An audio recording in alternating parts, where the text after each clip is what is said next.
What's up, Foundation? What's up, YouTube? How y'all doing, man? Story time from your big partner, man. Cartoon One, man. The village storyteller. This gonna be a real quick one, real quick. I had to get it out because I remembered it, and I wanted to go ahead and get it while I could keep remembering it because I forget it, man. There's so much stuff that went on in my life. Uh, Usually I write stuff down and then come back later on and check it out and go ahead and give it to y'all. But this one, I was just sitting here, as you see, what you call it, skimming through Voodoo. I like to download the movies off Voodoo and check them out. And I was sitting here downloading, well, not downloading, but checking some out. And I was gonna watch me something on this Sunday. It's raining. Ain't nothing really going on outside. I don't tend to get out and do nothing today. Now, when I say nothing, I don't intend on going outside doing nothing. So I'm going to chill for the rest of the day. But I'm going to get this video out real quick, too. You can tell by the title. This is about the first little scuffle I got into. When I first got to the Birmingham, Alabama County Jail. My first one. I hadn't been there hadn't even been there a month yet. A little over a month, maybe. Between 4 to 5 weeks, something like that. But anyway, when we first got popped, me and the homies, you know what I'm saying, it was me, my homeboy No Good, and another dude, my other crime partner, Steve. He was from 6-0. And but now, as you know, if y'all remember back in some of my other stories, I remember I told you Steve was partially paralyzed on one side of his body because he'd been shot up. He'd been shot like 16. The Hoovers had shot him up, and he'd been shot like 16 times. Man, I'm talking about two dudes had shot him 8 times apiece with 4.5s. He had walked off. He walked it off. He'd been shot 16 times with 4.5 shells, and he lived. He could have died. And I remember, never forget, the doctor. He told me that the doctor told him that the reason why he survived was because his body was so strong, and body being so strong was come because he was a vegan. He was vegetarian. He was vegan. And a homie, I remember we was in prison back in the days together. I remember back then, he didn't, boom. He the first one kind of like put me up on it, on becoming a vegan.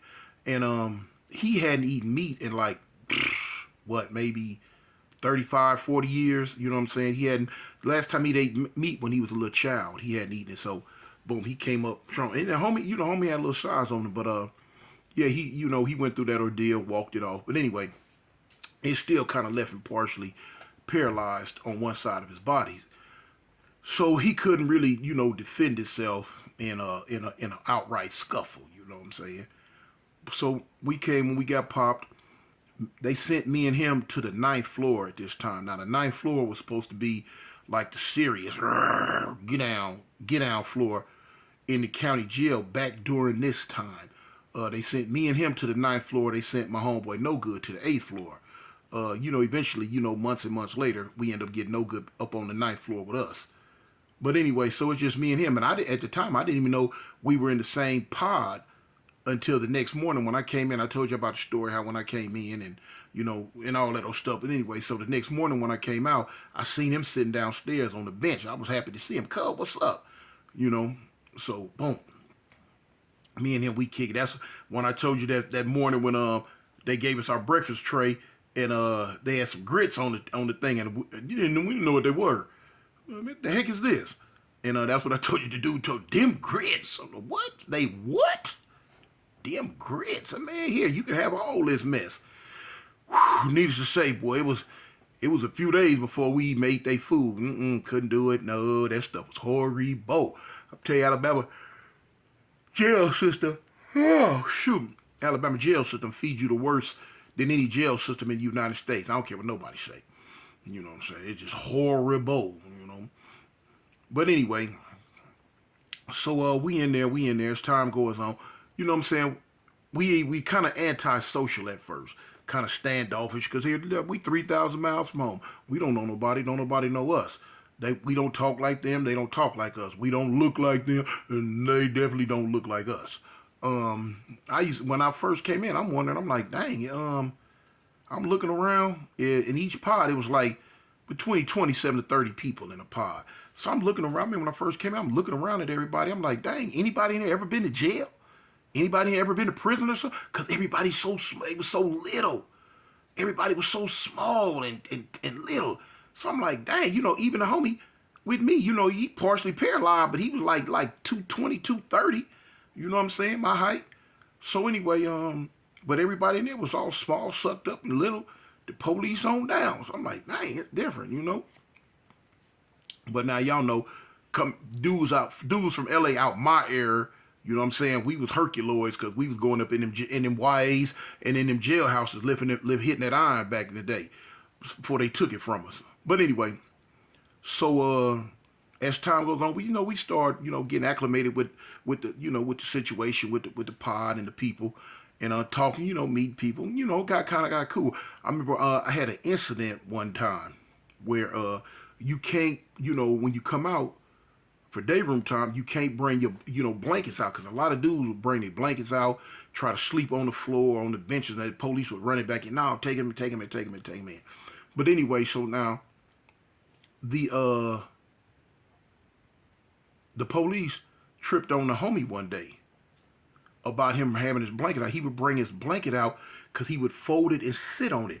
Like I say, he'd been shot up so bad, he still had some bullets and stuff in him. And when he sit down, it would hurt his back, his butt, his legs, and all that. So he would come out with his blanket and fold it, and he would sit on it because them hard benches was a little too rough on the homie. So, cool. So one day, time goes on. When they come in for count, I'm on the phone. So when they come in, they gotta pass by me. They pass by me. They go count all the homies. The people in there. They up against the wall, up against the doors, up top and bottom. So the police coming in. They count. So Steve had his blanket out there folded up, and it's on the bench. Usually he would remember to pick it up and put it up on the wall in back of him when they count, and they go on about their business. This day I guess he was moving a little too fast and he forgot it. He forgot the blanket. And so when the police come by, they seen it. They snatch it up, finna take it out. Told you about bringing these blankets out here. Woo, and they grabbed the blanket, finna take it out. So Steve's like, oh, hold on. Man, I need that blanket, man. I need you to sleep with. I need to sit on. I can't sit on these things. I got a bunch of bullets in me. I've been shot up real bad. I need to sit on that. So at first, man, I told you, I don't care nothing about all that. You should have had it out here. You can't have it. So I'm sitting over there on the phone. So I'm talking to my wife at the time. Not my wife I have now, another wife.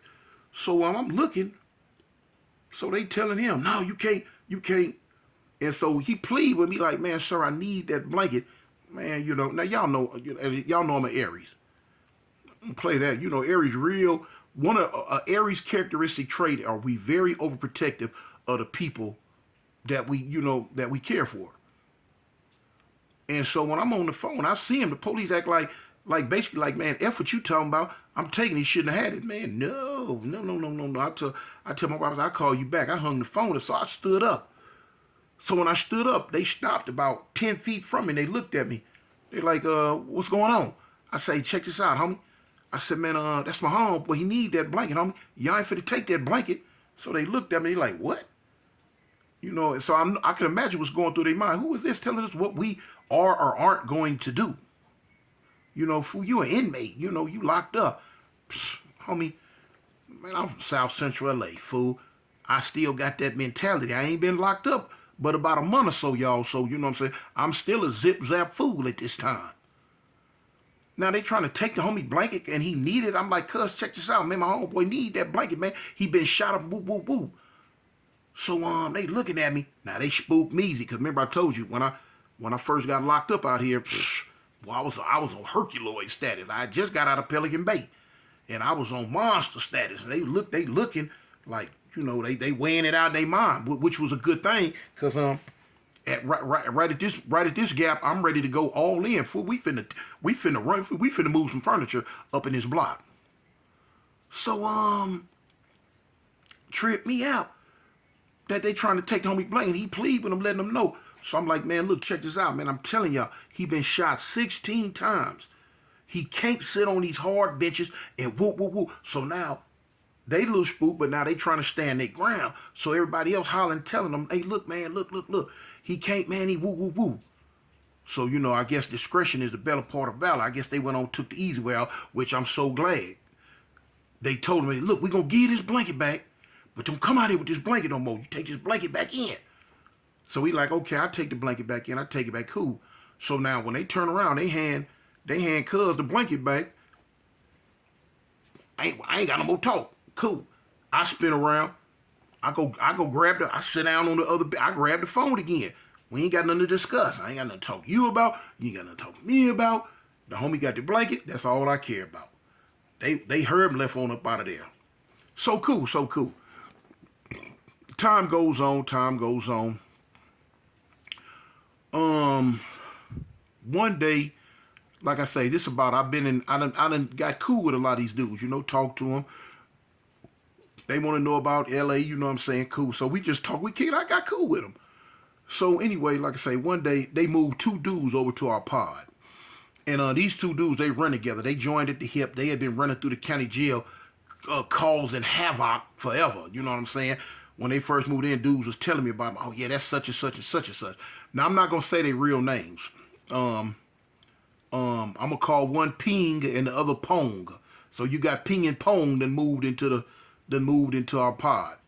So Ping was a little bit more aggressive than Pong. You know what I'm saying? Now, me and Pong, I ended up doing a lot of time in prison with Ping and Pong. Pong ended up being a real live killer in that prison system, too. I seen him catch some stabbing cases. Boy, that was real heinous. So anyway, me and him, we never really had a problem. But Ping, now I tell you about Ping. Ping lost his goddamn mind in that prison system, man. Ping started doing some real funny bunny stuff, yo. I'm talking about, woo. You know what I'm saying? He turned into a real live predator.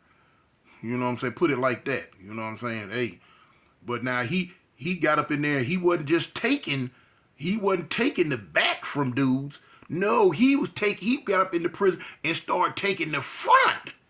I'm like, what? Yeah, he didn't want the back though. He wanted the front. Y'all know what I mean.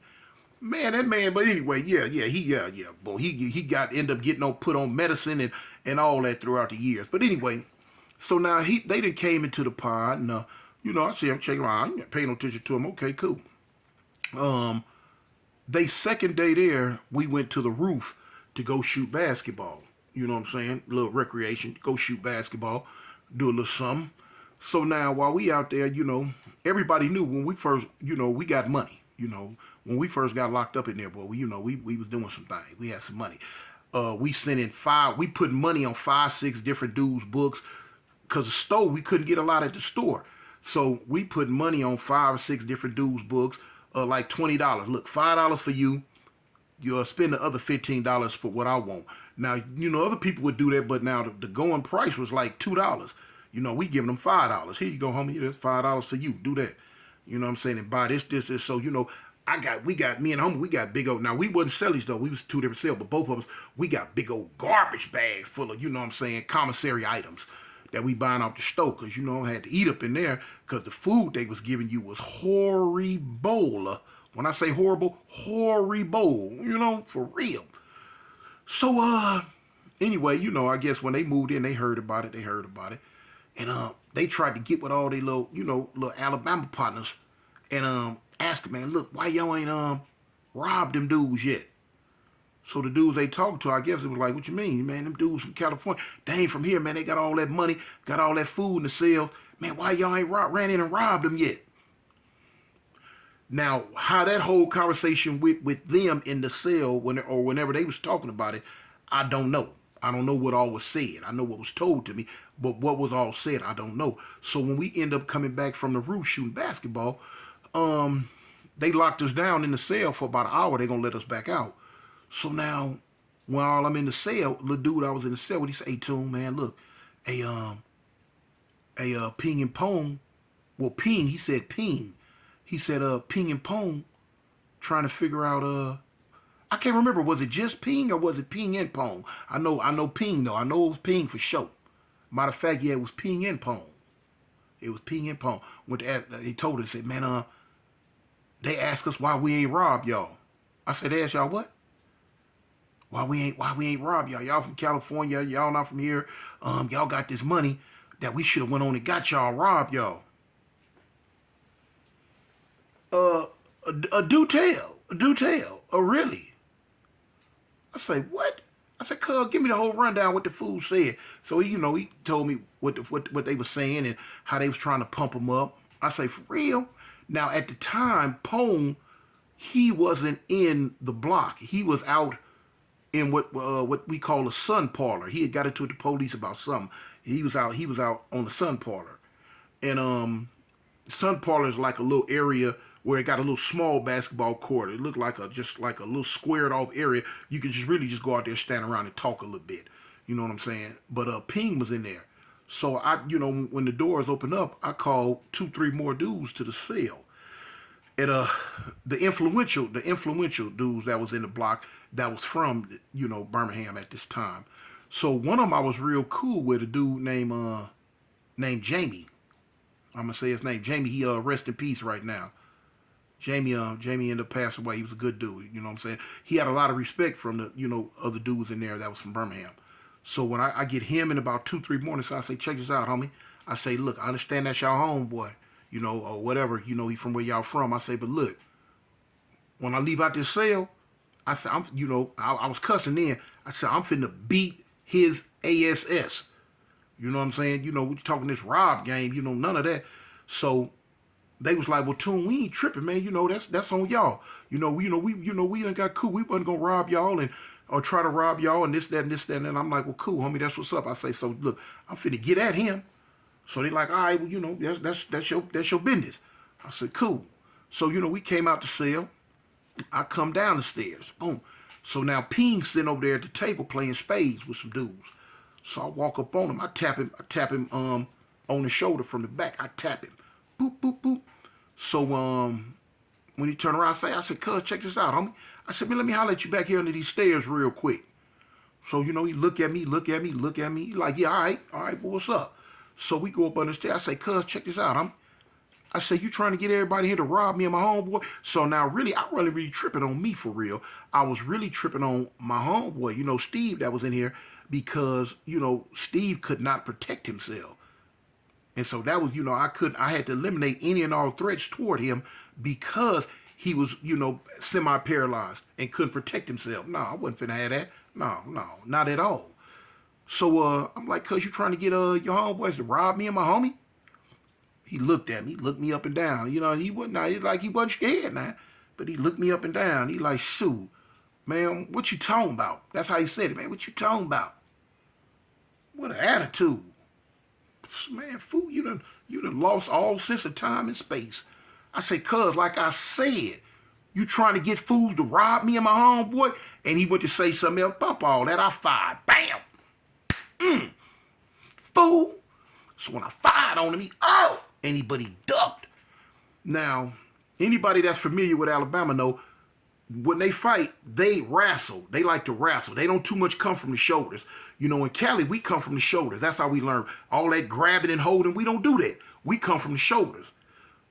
But now in Alabama, they got a thing called a rap where they'll grab you and twist your legs and hop and flip you and slam you and all that. They like to slam you down and throw you down on the ground and do all that old type stuff, So anyway, his first instinct, he ducked low and went up under me and like stuck his head between my legs, but he grabbed both my pant legs. What he wanted to do was lift me up and dump me. Homie, stop it, fool. I'm too big and too heavy for that at that time. No.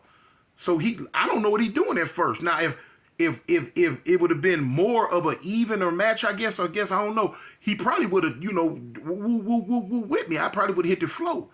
But I was too big at the time. But so he lifted me, he doing this. I don't know what he doing at first. I'm looking at it, then it dawned on me. Oh, he trying to throw me on the ground. So I catch him in the rib. Boom. Catch him in the other rib. Boom. He hollered, ah! His head was between my legs. It seemed like my butt was hollering. Ah! So I'm like, fool, come up from down there. Come up from down there. I catch him again. Boom! When I catch him that second time, he kind of dropped to his knees. When he dropped to his knees, I grab him by the shirt and I hit him with the elbow. Boom! So when I hit him with the elbow, he throw his hands up. All right, man, all right. So now I realize you a threat, homie. You can't stay here. You got to go. Because I seen other dudes, since I've been here, get rolled up. And they told them, man, and the words that they would use in Alabama, catch that slider. Catch that slider. They called the door the slider. And catch it. They catch me and go get it or get out of it. Catch that slider, fool. Catch that slider. So, of course, I don't talk like that. But I told him, I say, hey, homie, hey, man, go hit that button. It's a little button you go hit. And the cube is outside the door. And they're like, yeah. And you can tell them what you want to tell them. And boom, if they want to open the door, whatever, boom, like that. So I told him, I say, man, fool, go hit that button, man. You got to get up out of here, fool. You ain't staying up in here. You ain't staying up in here. Man, all right. So I walked him. I bunny hop walked him to the thing. And I pushed him up against it. And I got back. So when the police look to see who's hitting the button inside that pod, I don't want to be seen. So he get to the pod. He hit the button. Boop. And like, yeah, man, roll the slider, man. I got to go. Roll the slider. I got to go. So they're like, what you talking about? What you talking about? So he kind of moved over to the big glass and went like this. And he hit the button. He said, man, just roll the slider, man. I got to go. So the police hit the door. He eased on out. He never came back. Never came back. They eventually came in and got his property. I didn't see him again for many years. Matter of fact, because Pong never came back in there neither. I guess Pong said, hey, look, just send me wherever Ping is going. So anyway, I didn't see neither one of them for many years.